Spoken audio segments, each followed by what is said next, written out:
I know you guys want to be ready for XIANGLI YAO, so in today's video we're going to break down everything you need to know about this character so you're ready as soon as he drops. Let's get right on to it. Up first, we're going to talk about team comps or characters that are going to go really good with XIANGLI YAO. And your top picks are going to be quite obvious. They're going to be Yinlin and Verena. First off, Yinlin is going to be the ideal top tier sub DPS for Electro teams. She brings everything XIANGLI YAO needs. She's going to buff him in all kinds of ways, and she's going to be overall the best character to pair with him. And then we have Verena, who pretty much carries every single team in the game so far. So once they drop another character that does what Verena does, she will get replaced. But for now, she is the premier support buffer healer for every single team in the game.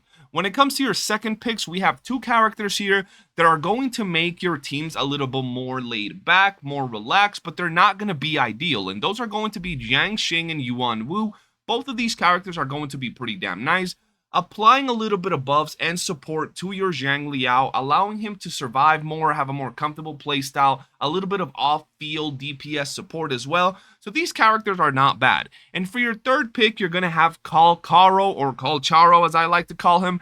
And the real reason he's here is because it hurts me to bench this guy, ladies and gentlemen. We put so much work into this unit that having a double DPS with Calcharo and XIANGLI YAO along with like Yinlin is going to be pretty damn interesting. It's going to be quite fun. And if you really don't want to bench your Calcharo, this could be a rotation that you could use. But for the most part, you're going to go for Yinlin, Verena, XIANGLI YAO. And then on top of that, we have Says she has a little extra here. She is looking to be a very good sub DPS support character.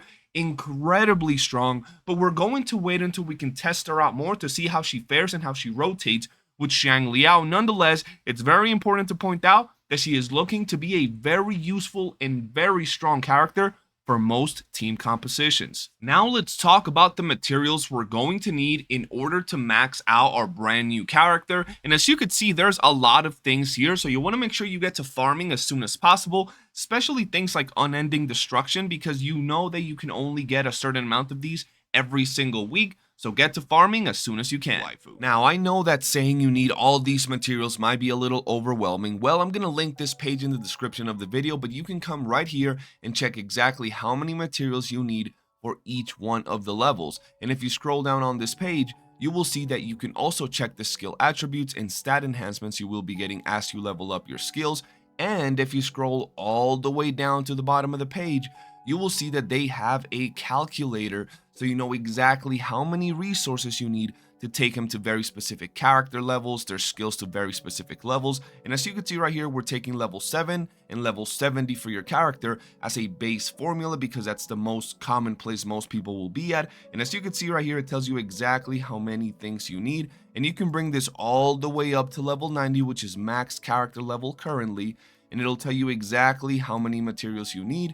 And that's pretty much it. I wanted to add this here so people have ease of mind and they know exactly how many materials they need depending on the level they are. Now let's talk about the weapon. And like every limited character, the best in slot weapon is going to be his signature weapon, Variety's Handle. This weapon is actually quite good. I'll tell you guys what it does after this. His second best in slot is going to be the standard banner Abyss Surges. This is going to be quite decent if you don't have his signature weapon. And if you need some budget options, Stonard and Hollow Mirage are going to be quite good as well. Once again, they're not going to be anything compared to his signature weapon, but they're going to be quite useful, especially for stat sticks. Alright, here we have his weapon, and first off, credit goes to the people that created this graph, but now let's take a look at the actual weapon. First off, it scales off crit chance, which is pretty damn good, and when it comes to the abilities, all attribute damage bonuses are increased by 12%, and when using Resonance Release or Resonance Liberation, the Resonance Release damage bonus is increased by 48% for 8 seconds.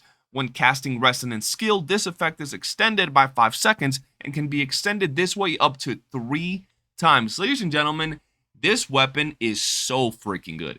If Kalcharo had a weapon like this, oh boy, his damage would be even crazier. But this weapon right here is really damn good, and it's going to allow for some insane damage nukes, and you guys are going to see it as soon as this character is released. Now let's talk about the echoes. When it comes to the forecast, you have two options, Tempest Mephis or Thundering Mephis. Personally, I think that Thundering Mephis is going to be a better option, as it will buff electro damage and Resonance Liberation damage, which is going to be Zhangli Yao's bread and butter.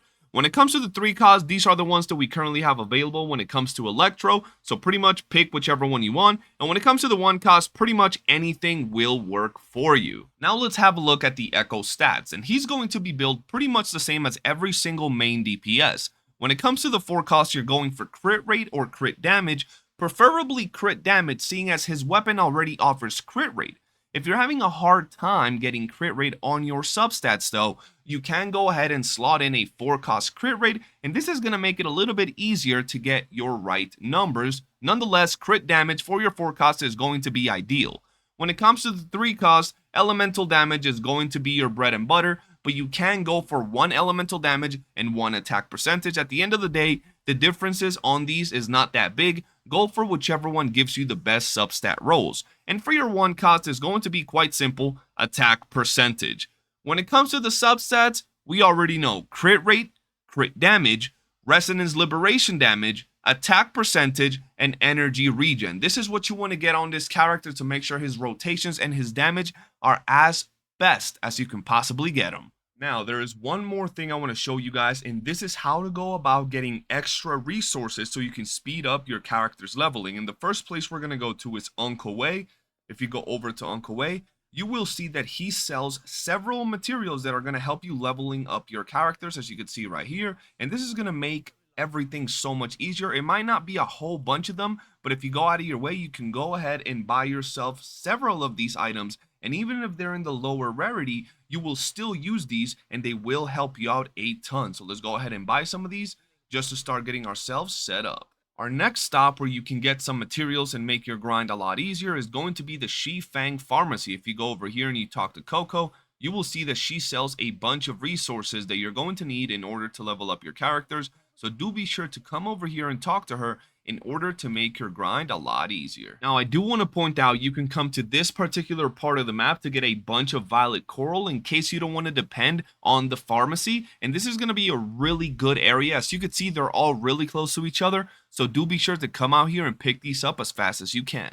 Our next stop is going to be the point shop, and over here you can buy a bunch of resources, as you can see, but if you go down to the bottom you can also buy level up resources, and you can get quite a few of them, 60 of each to be precise. So you want to make sure you go out here and get these as soon as possible, especially because they're so cheap, and we have a whole bunch of these points that we can use in order to get these resources. And last but not least, we're going to go to the Tiger's Maw ore shop and talk to Shilang. And this dude right here is going to sell us some materials as well. Now, these materials do not refresh, or at least they haven't refreshed since the start of the game.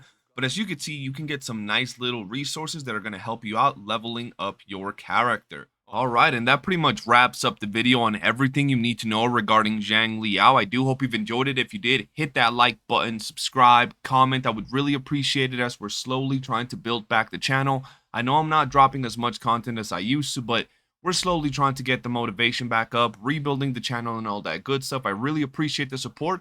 Hope to see you guys soon for the 1.2 update. Take care, and I'll see you on the next one. Peace.